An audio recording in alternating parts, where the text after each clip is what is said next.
Come down. Ooh, you make my high come down. Always tripping when you come around. Never have to cut you out like right now. You see, I don't have to drive me. You can say that for your mama. Maybe you should smoke some. Me try the marijuana. I was never you good. The vibe was straight. Showed you a couple of things and they feeling strange. I treated you right. Everything was a gift from a time to your bag and the color on your lip. Yeah, you plenty of friends.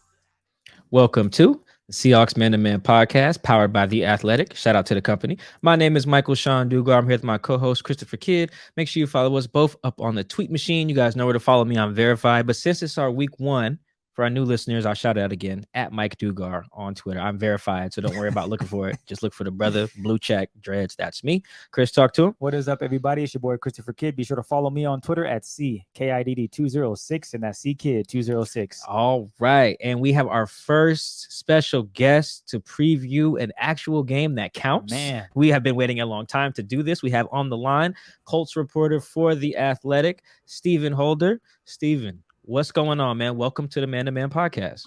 All right, man. I'm happy to be here. Happy to be talking about, like you said, an actual game. It's been way too long, and preseason is trash. So, yes, let's do that. I don't know. Preseason can get exciting up there in Indy. Who knows? Your franchise quarterback might just retire. Well, there is that. Yeah, I don't need that much excitement, though. Yeah, I don't think that's more than I bargained for. Before we get into Seahawks-Colts, which happening this Sunday, I got to shout out Steven, because Steven has been in the game. He's a veteran. Like, Steven's been in the game for a long time. Anytime there's like something happens with a player, I feel like Steven's got a story or an anecdote, especially players who play for the U. How long did you cover the U, right, for a long time? I went to school there and covered them. So, yeah, I got the full gamut of that experience. So, yeah, I like that. All right, so this is how long I've been doing it. I covered Ed Reed, like, in school, like in college. So, like, I didn't know he was going to be Ed Reed at the time. But dang, yeah, that's perspective for you. Yeah, that 2001 team or 2000 team is probably one of the most loaded teams you'll probably ever see. Yeah. Oh, yeah. Yeah. I mean, that I'll never forget it. It was crazy. I believe Frank Gore was like third string. Jesus. Oh my goodness. He was like, "Can I get the ball?" Like, yeah, we'll let you know. And it was fair to do that, though. It was not even like it was shade. It was like, oh, we got dudes in front of you. Like, we got dogs. He's backing up like Willis McGahee and Clinton Portis. Like, bro, we'll call you when we need you. Yeah, that's it. I throw that out there because that when Steven has a take, or on Twitter in a column or whatever, it's informed. It's like it's got a historical background in it. So if you fire off some takes there, boom, I got you covered there. There's the qualifier. But let's get into the quarterback. Actually, no, let's start with the team at large, because I feel like you guys all need a hug up there in Indy. So many breaking news updates that are devastating. Many of them about COVID. The Colts are one of the more least vaccinated teams in the league. Do you think that's going to ultimately derail their season, potentially, COVID this year? I think it has the potential to. I think the problem with it is that there's always this looming threat. And look, we are all under threat of COVID, right? I mean, even reporters, we're testing weekly, and I'm not going to lie. I open the test result every week, and I'm like, so we all do that, right? But vaccinated or not. However, I think the big distinction, the thing that I always impress upon fans is that the rules are not the same if you're vaccinated versus unvaccinated. And these guys who are unvaccinated, the close contact game that they got to play is real. And we've already seen a lot of guys around the league, get sent home, basically. I mean, the Bills, it's happened to them. It's happened to the Colts a bunch of times already. I mean, they had 4 starters sitting at home last week, a week before the opener, including the starting quarterback, and not because they were positive. That's the thing. I mean, it'd be one thing if you're positive, it is what it is. It can happen to any of us, but to be sent home because you're not even positive, you're just a close contact. When if you're vaccinated, that doesn't apply, period. As long as you're negative, you can come to practice the next day. So literally, their difference or their consequence for not being vaccinated, the difference between those two is one guy's at practice the next day, the other guy's sitting at home for 5 days. That's a hell of a difference. Mm-hmm. And so, and to bring it back to the Colts, for them specifically, their unvaccinated players are largely some of their best players. And we're talking about the quarterback, Carson Wentz, the starting center, Pro Bowl center, Ryan Kelly has admitted he's unvaccinated. Darius Leonard, all-pro linebacker, unvaccinated. There's a few other guys. We believe Quentin Nelson as well, all-pro guard. Like all the best players. Like literally the very best and most important players on the team are not vaccinated. I mean, if you made a Colts all-star team, it would be like the unvaxxed team.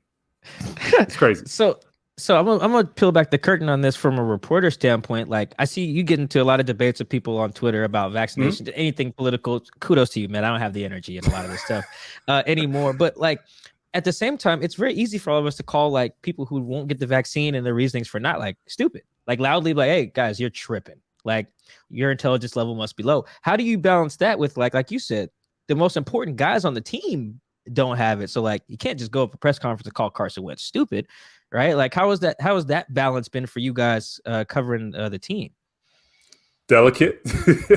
So, I mean, it is. You're right, though. You're right, because I think, there was a situation last week where, Carson Wentz had been hurt for most of the preseason. So the topic had not come up, even though we kind of knew he was unvaccinated, but he didn't talk to the media because he was hurt.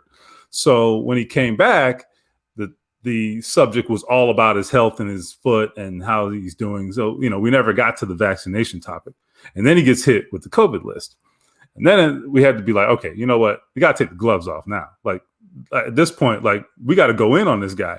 And so we did. And it didn't get contentious, but I think he did feel a lot of pressure to kind of keep the questions at bay. And I think what I was a little disappointed about is like, okay, I can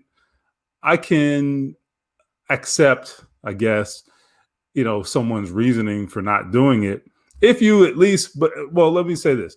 I think you at least owe the fans an explanation or at least some rationale. You know what I mean? Like, people paying $200 to sit in like the second deck. You know what I mean? So like, give them something. And I think his failure to do that, I think was where I had a problem with it. And so it's not that he didn't articulate, where he stands with it. He said he's still fluid. Okay, whatever. I don't know how long this is going to take, but my point is, like, just at least say, all right, look, here's where I stand, and this is why, which leads me to believe you don't really have a good reason, but that's another story. Yeah. Carson Wentz, surprisingly not a good decision maker. Who knew? That's a good segue though to talk about Carson. You went back and when they traded for him, you went back and watched a lot of Carson Wentz. Again, kudos to you. I would not want to watch 2020 Carson Wentz. It was not, as you know, it was not super good or super consistent. But what did stand out to you when you went back and watched Carson, who was arguably like one of the worst starting quarterbacks in the league in 2020? Well, I'll start by saying that I think it's one of those situations where this is not an excuse, it's more an explanation, right? So let me make that distinction. I think it's one of those situations where when things start going bad, sometimes it's like a toilet. It just devolves, right? It just goes all the way down. And I think that's kind of what happened with him last year. He couldn't get the train back on the tracks, and the train was derailed, okay, completely derailed. And instead of, I think, just kind of staying within himself, because that's what you should do in those situations. It's just like, let me do what I know how to do, what I do well. What Carson Wentz sometimes tries to do in those situations is he tries to put on his cape. And, he had his own problems. You ain't going to save the team, brother. You know what I mean? Like, you got to figure out your own stuff before you go over here and try to save this 4-12 football team that really wasn't salvageable anyway. Right. Yeah. So that's the bigger picture. Now, more specifically, what I saw was, a guy who, when things are going well, he can thrive. I think what he's got to do is, in the heat of the moment, when the protection breaks down, or when the coverage isn't what maybe you thought it was, or whenever things take a turn, he sometimes digs a deeper hole. It goes back to what I was just saying. And so, when the coverage, for example, when the protection breaks down, he really makes bad decisions in those situations, or at least he did last year. I think that what if I'm the Colts, okay, what I hang my hat on and what they are hanging their hat on is that he is very talented. Like he does have the arm talent is real. Like his athleticism is real. All those things are legit, right? We saw them before. But how do you get him back to that previous version? That's a hard thing. I think the Colts have a structure that can help him do that. So we will see. I mean, the offensive line situation here will be night and day, right? I mean, as long as these guys are on the field, he's got a top 5 offensive line. I will stand by that. So, let them do their job, and that will help you a long way. That will take you a long way. The other thing is he's got, I think, a decent set of skill set players. I mean, the receivers are down right now because T.Y. Hilton's out, and they don't have like a Pro Bowl cast type of guys, but they have, I think, adequate guys at wide receiver, and the backfield is very good, right? Like superb. You know what I mean? I think we mentioned off air Nyheim Hines and just how I think he's one of the most versatile running backs in the entire league. And you got Jonathan Taylor, who's 226 and is running 4.3. I'm not tackling that dude, right? So because I need all my body parts. So, I think he has a lot. If he can't thrive here, or at least get himself back together. If Carson Wentz can't put it back together here, then he is not salvageable. I really believe that. He is not salvageable. He's because this is the perfect place for him. And he's got, I think, one of the elite quarterback coaches in the NFL in Frank Reich. So this is a guy who has gotten it out of him before. I think it's up to him in large part to do it again. So I think it's optimum situation, but it's up to Carson. Okay, one more thing on Carson. How much of that, if he's talked about it, was mental, like his struggles there, getting in his own head last year? Did he talk about whether that was a factor in his kind of decline since his 2017 season? He didn't, but I think other people have said that. Like, his coaches, for example, who know him very well. There are some former Eagles coaches even on this staff now, and Frank Reich obviously knows him. And what I've been told repeatedly by coaches and people in the front office is we just got to get him to play within himself. And this goes back to what I saw in the film, which is Carson Wentz, he tried to be a savior. And like, it's not the game, man. You know what I mean? Like that's just not going to work. It generally doesn't work unless you are Aaron Rodgers maybe can do that, right? Yeah, Mahomes in the Super Bowl without his O-line. Still Russ hitting guys can do in the that. hands. Yeah. Right. Russ can do that. We've seen him do it, right? There's a select group of guys who can do that. He's not in that group. I think he's good enough, but he's not in that group. So you got to change his thinking. Now, that's hard to do. This guy's 28 years old. So that's going to be the challenge. I mean, I think this is going to be a tough job, but I do think it's doable. But I'm not going to tell you it's easy. It is going to be tough. So, but again, I think the key is going to be, he'll be in a better situation.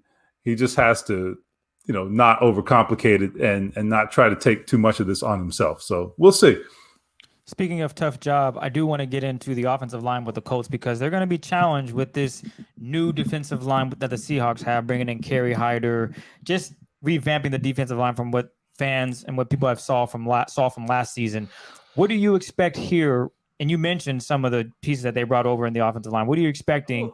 It'll be interesting because I have been kind of curious, to see what the Seahawks defense looks like. Because I mean, I think first of all, being in the AFC and being someone who covers mostly an AFC team, we don't see the Seahawks all the time. So right. The last time the Colts saw the Seahawks, they were a very different team. Their personnel was very different on defense. So this is going to be very different in terms of the matchup.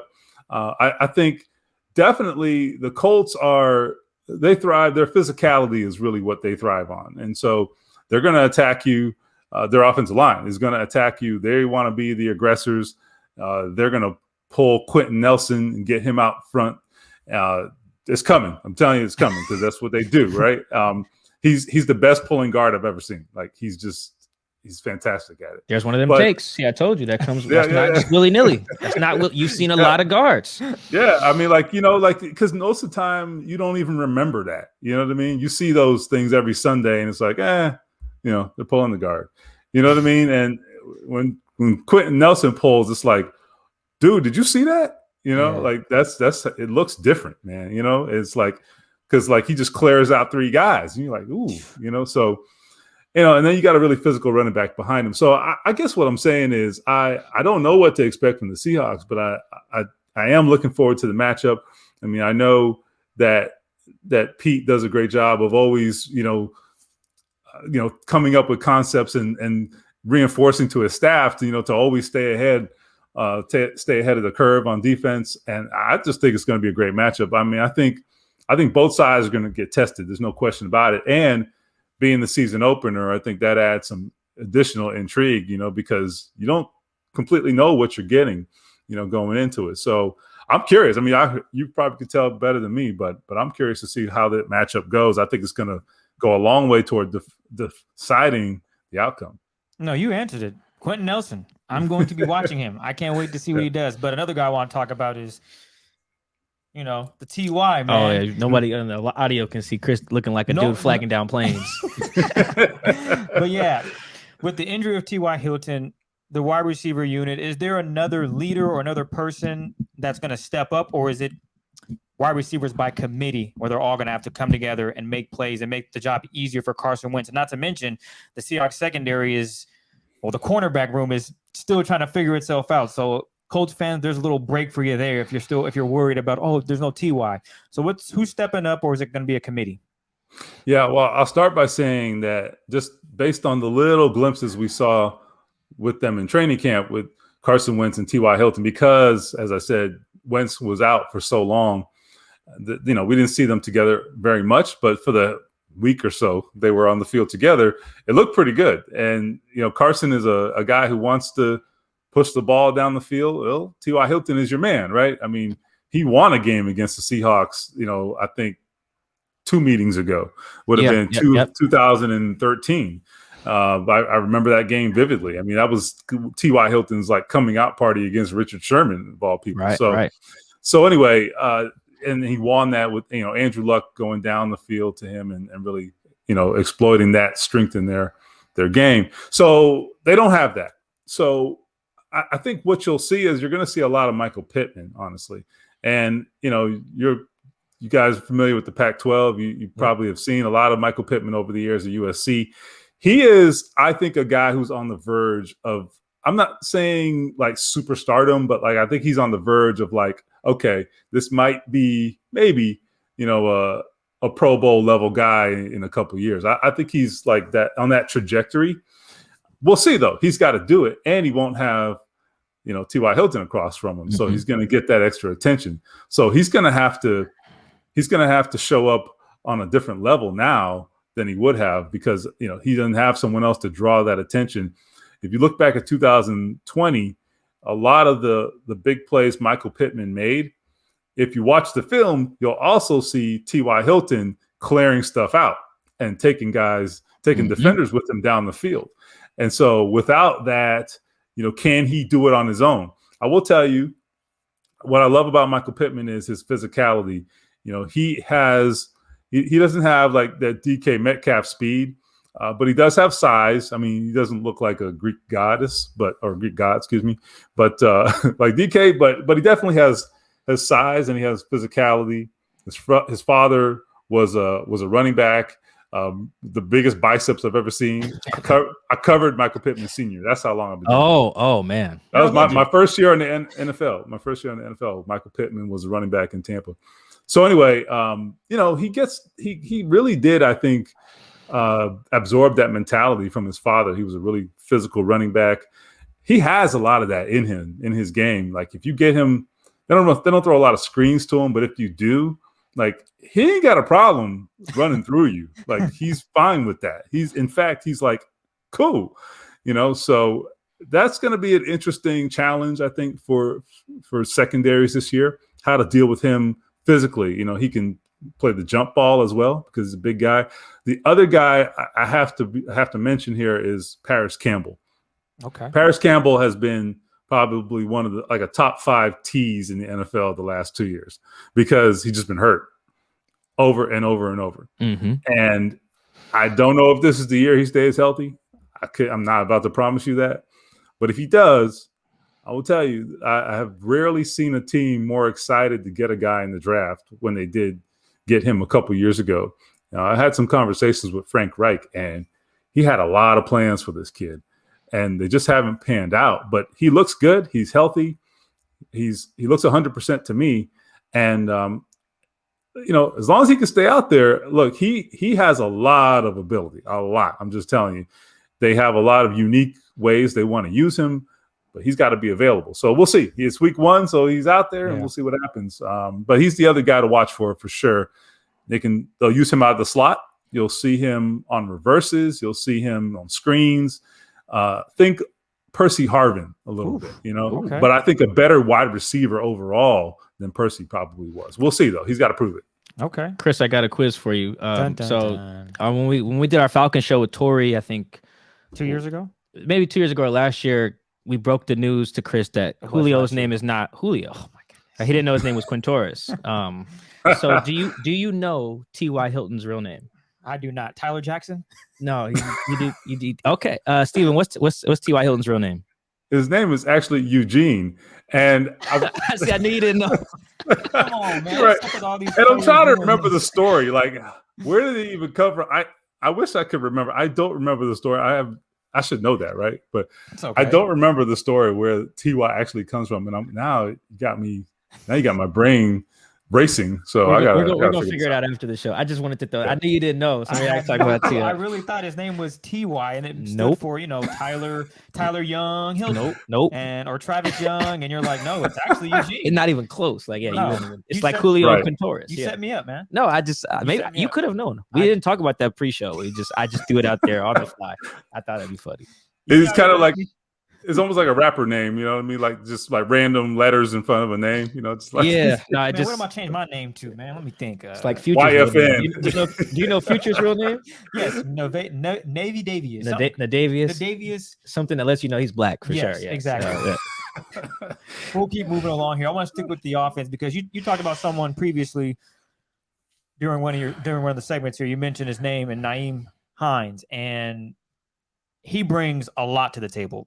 Coming out of the backfield, you can line him up at wide receiver. Talk about the challenges the Seahawks are going to have to figure out a plan to slow him down just because he is a unique player in this league that he can, have 2 carries for 6 rushing yards, but then on the other end, 8 targets for 8 catches and 99 yards and a touchdown. And he might return punts too. That's the other thing. Wow. He took one to the house last year. So like he's legit. So I think that what you'll see with him is he's just a guy you have to account for because you don't know how they're going to use him. He can be on the field, but what's he going to be doing? That's the question. It's like, if Jonathan Taylor's out there, you know what he's going to do, right? Like they're not going to split him out wide and be like, all right, go run a go route. You know what I mean? It's like, all right, he's going to run the ball between the tackles. You know what I mean? And run somebody over and then run, 30 yards in half a second. But it's very interesting with Nyheim Hines. He was a slot receiver initially at NC State, which is kind of the origin of all this. And he got recruited, I think, as a running back, but he was a track guy. So they were like, we're stacked at running back. Go play receiver and let's see how it goes. Oh, it went pretty well. And then when they needed him at running back, they put him back there. But he kept those skills fresh. And so the Colts have really tapped into that. I mean, he had, I believe, the most targets of any Colts player last year. Wow. Now, obviously not the most yards because they're throwing it out of the backfield a lot. But the most targets, that's impressive. That's a Phillip Rivers-y stat right there. It really is. It really is. That's Austin Eckler stuff, right? So right. Yeah. And I knew that would happen with Phillip Rivers, and it absolutely was true. So you'll see that, though, that's not going to go away just because Phillip Rivers is not the quarterback, because it's really something the Colts offensive staff wants to dig into. And you'll still see him, though. There are instances I saw in training camp where he was on the field with Jonathan Taylor, and sometimes they would put them both in the backfield, and then they'd put Hines in motion and run him into the slot, and basically he becomes a slot receiver. But that's the eye candy stuff that they can do, because he can hurt you in a lot of different ways. But he's a really unique player, man, a really fun player. As you said, he's a player who could have those 2 carries for 6 yards, but he's also a guy who can run the football. He's surprisingly effective as a runner, and actually surprisingly physical for a guy his size. He's only like 5'8", and 205 pounds maybe, but he's a really compact runner and a smart runner, and knows how to use his leverage really well. So yeah, you got to account for him, no question about it. And I really think they have plans for him this year. I'm curious to see if his role grows in the offense this year. The biggest question is, do you play fantasy? I don't, but I get enough fantasy questions that I get it. That's probably for the best. It's okay. I was gonna say it. I'm guessing you drafted Mr. Hines, but you don't even play. I did. I know you did, but Mr. Holder, I think one year last year he had like a game where he had like 10 catches or something like that, or something. Maybe might have been Detroit. Yeah, it was like Thursday Night Football or something, and he went crazy. Tennessee, yes. Oh yeah, yes. He went off on my bench, and I was like, I'm not letting that happen again. And I put that brother back in the game. I drafted him this year. Anyway, no one wants to hear about my fantasy team. Tupac cares if nobody else cares. You never know, man. Like that. You never know. The Colts D line. I mean, like you said, the trenches are going to decide this game. I think, like, irregardless of the quarterback disparity and talent, like that doesn't matter. This team lost to Colt McCoy last year, right? Like the trenches get things done. Who should the Seahawks be most worried about up front on Sunday? Well, from a defensive perspective, is DeForest Buckner. So actually, I wrote a story about him this week in The Athletic, and what I really was trying to convey was just how much attention he drew from offenses last year. And he told me about a game against Cleveland. Remember the game the Colts lost?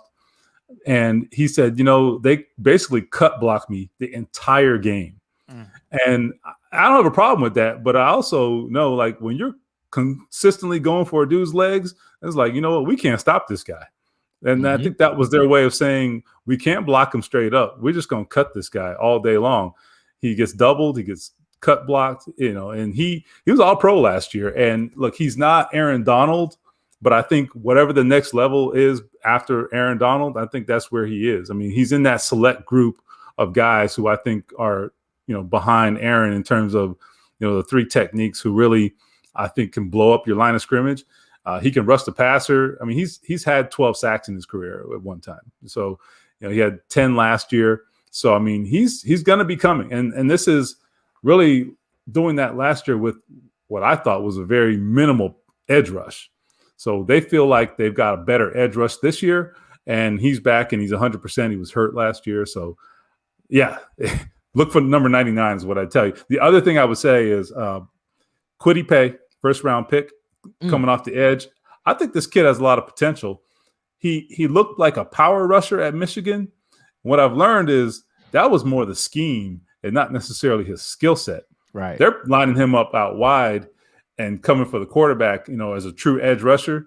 And he gets off the ball. Like he looks like a speed rusher, which I never would have imagined. So I'm curious to see, if it carries over from the preseason.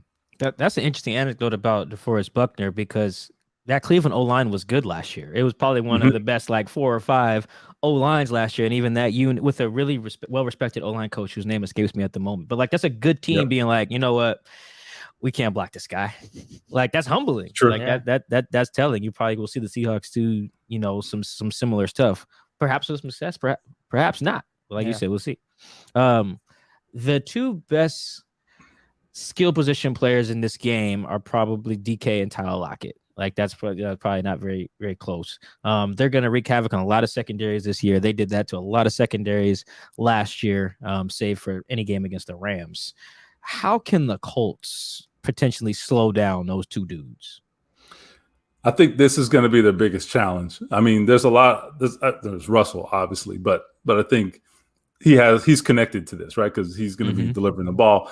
And actually, I will say, look, I actually think the Colts front 7, their speed in the front 7 actually levels that playing field a little bit. But I worry more about the guys on the outside, the perimeter, because that's, I think, their Achilles heel. They have Xavier Rhodes, who I thought was a terrible signing a year ago, actually played very well last season. So I was happy to be wrong about that, like, because I was like, ooh, this might be bad. And he, to his credit, he played very well. and locked down a few guys last year. The problem is he only plays one side, and they have Kenny Moore who plays in the slot. He's the rare slot corner who is basically only a slot corner. He's excellent at it. Okay, like he's tremendous, but he's really not as effective playing outside. So they generally have Rocky Ya-Sin or someone else play on the other side, and that's where they get into trouble.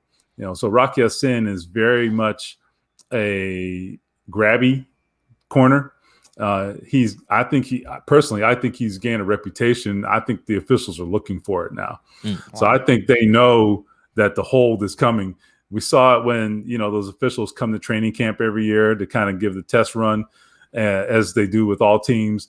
And when the crew came to Indy this year, we saw Rock get flagged quite a few times. And so, I hope that is not, a sign that this is going to be a recurrence for him.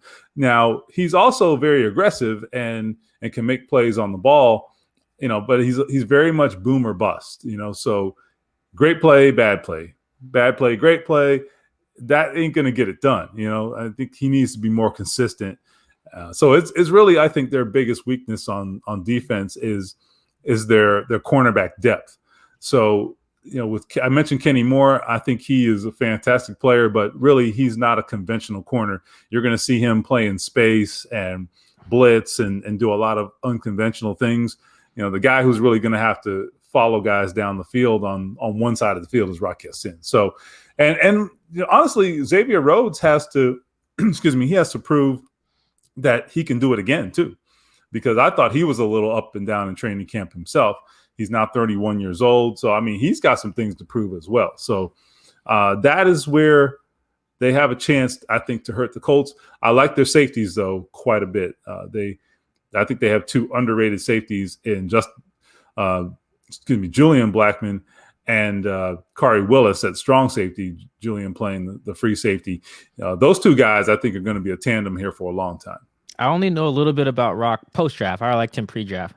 I just saw a clip of him in the preseason get burnt pretty bad for a touchdown, and I just remember seeing the comments, and I forgot. Now I remember now. Do Colts fans like Rock or what's going on? No, they don't. Not okay. No. Okay. He in fact, like he's like public enemy number one. Because he's that guy. It is, okay. It's you know what I mean? Because like playing corner is hard, right? And your mistakes get put on Front Street, right? Mm-hmm. There are bigger problems on the roster than him. However, I get it. If you're a casual fan, and you see this dude get, beat like a drum every couple of weeks, you're going to be like, get somebody else. The problem is I don't think their depth is that good. So I think for now, I think it's him or bust. I think so. Chris, for Seahawks fans reference, he's their Trey Flowers. I was like, so I didn't want to do it. They're the same problem over here in Seattle. Every time Trey gives up anything, you said it. Anything, it's like get him out of here. It's not that simple, right? It's not that simple. No, and that's what I try to convey to people, but nobody wants to hear that, and I understand it. I understand it, but nobody wants to hear it. Yeah, that's how I could ID it when I just read a few comments. I was like, Colts fans don't like this guy, huh? Because he got perceptive. No benefit of the doubt. And I'm like, he's their Trey Flowers. Okay. Yep. I want to ask you that. The way you describe the Colts, actually, and this reminds me of a piece you had a few years ago when you guys got to sit into the, I think it was the GM's draft room. And he mentioned like, hey, like the Seahawks influence kind of how we wanted to go about things. I think specifically defensively. Why is that still the case that kind of there's some Seahawky like beliefs in terms of team building? And if so, why is that? Why did they choose the Seattle as a team to kind of mimic in that regard? Well, there's a couple things. I think it's more scheme-ish, more scheme related than necessarily philosophical, but definitely there's a couple of variables. Number one, Ed Dodds, who is the assistant general manager, comes from Seahawks front office, and you can tell a lot of the players that the Colts defensively, have interest in. You could tell they're players that you could see in a Seahawks uniform too. Right. A lot of times. I think some of their metrics, go back to Seattle. The long corners, like I will tell you, for example, Chris Ballard, their GM, has like a hard and fast rule on cornerbacks. He's like, if that dude ain't 6 feet, don't even bring him to me. You know what I mean? Like Like he's like does not play, and he's like, really, I need him to be like 6'1", you know, like. Wow. But very Seahawky, yeah. So I think that they've taken principles from a lot of places. Andy Reid, for example, has had a huge influence on Chris Ballard because he worked with him in Kansas City. He also was in the Chicago front office in the 2000s. So he's a big Lovie Smith fan and some of the things that he did on defense. So he's taken bits and pieces of a lot of places, but he really does respect the Seahawks front office. There's no question about that. And like I said, Ed Dodds has a lot of influence, and Ed Dodds being really Chris Ballard's right-hand man, you're going to get a lot of Seahawks influence because of that. So I think it's a combination of things. And I think just really respecting the job that they've done over the years too is really, partly what it comes down to. So it's definitely a nod to Seattle for sure. Yeah, no, you can see it in, even the way they spend money, like the Colts don't get busy in free agency like that. They'll bring back their own guys, short-term deals. If they do make a splash like Buckner, they did with Buckner, traded him, paid him, and then they'll trade for Dwayne Brown or Jamal Adams or something like that and pay. It's very, very similar. Like even the Colts kind of now remind me of a little bit of early Seahawks where you could tell Pete was like, all right, let's get a good O-line, because they were spending a lot of money on the O-line back when Russ was a rookie. Let's have let's be good in the trenches on both sides.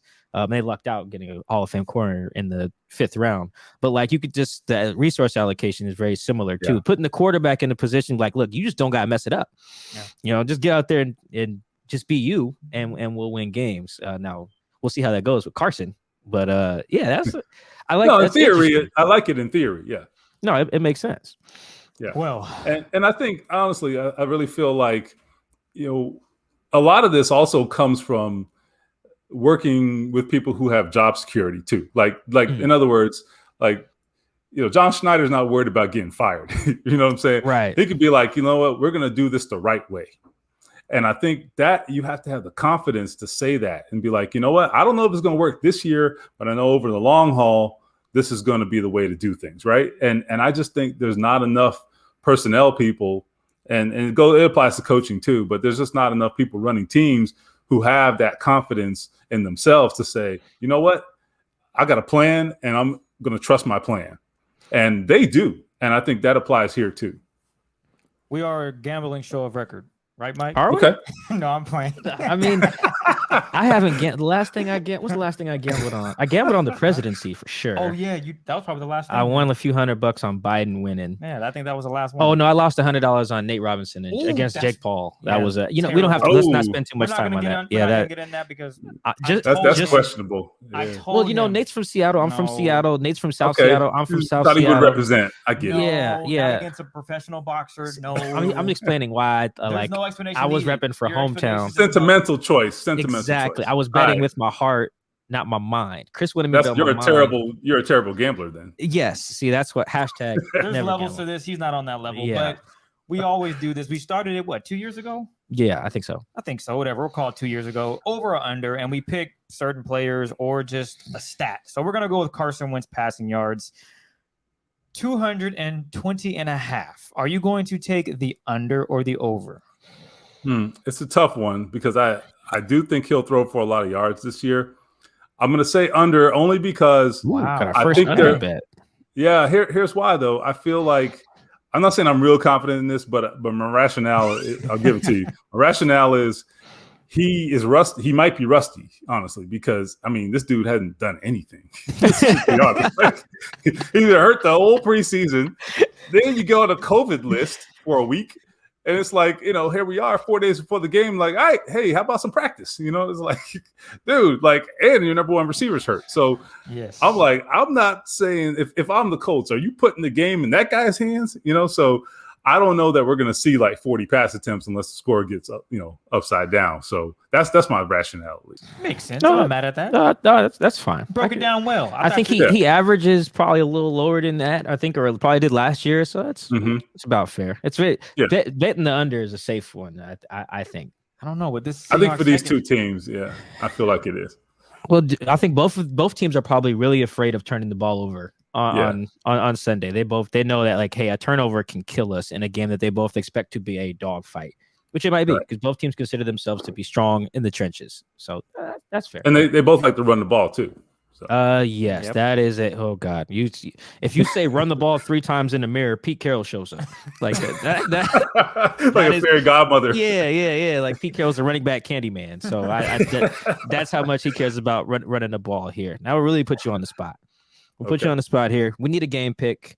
The Seahawks are favored by 2.5. The line has moved since it opened, which I believe it opened at the Colts favored by 2.5. That's a swing, but that's what happens when you become the COVID Colts. So. What you got? Give us a winner and a score. I think the game being at home helps a lot. Drum roll. Here we go. But reversal here. I actually think I'm going to go with Seattle. I tell you, I'll say a score. You want to score? I would say 26-24. And I think here's why. I just feel like I think the Colts are going to be likely a playoff team.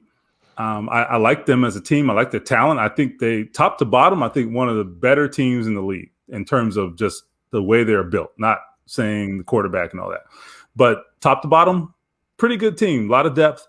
The problem is too many key guys in and out in this preseason. And I don't think they're a finished product. They're definitely not a finished product. I think it's going to take them a while. And the problem is they got the front end of their schedule is nasty.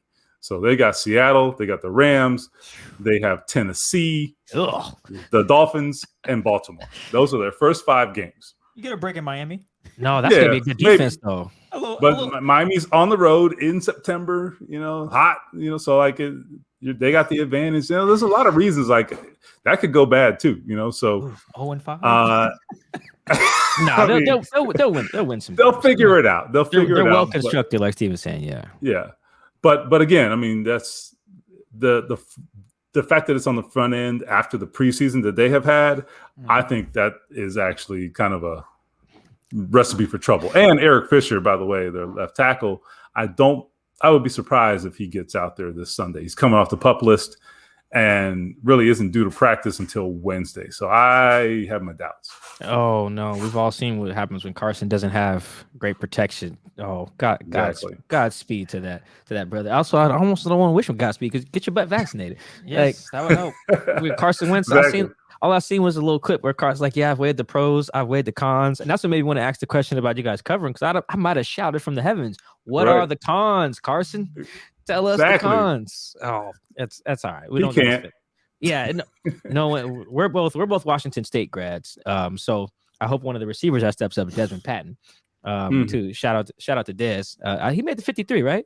He did. And I thought that they had some depth at that position. So I was wondering if he'd make it. And I think the fact that they went with 6 receivers tells me they didn't want to cut him because they were worried about somebody grabbing him. He had a strong preseason. His camp was just and I thought maybe that would put him in jeopardy.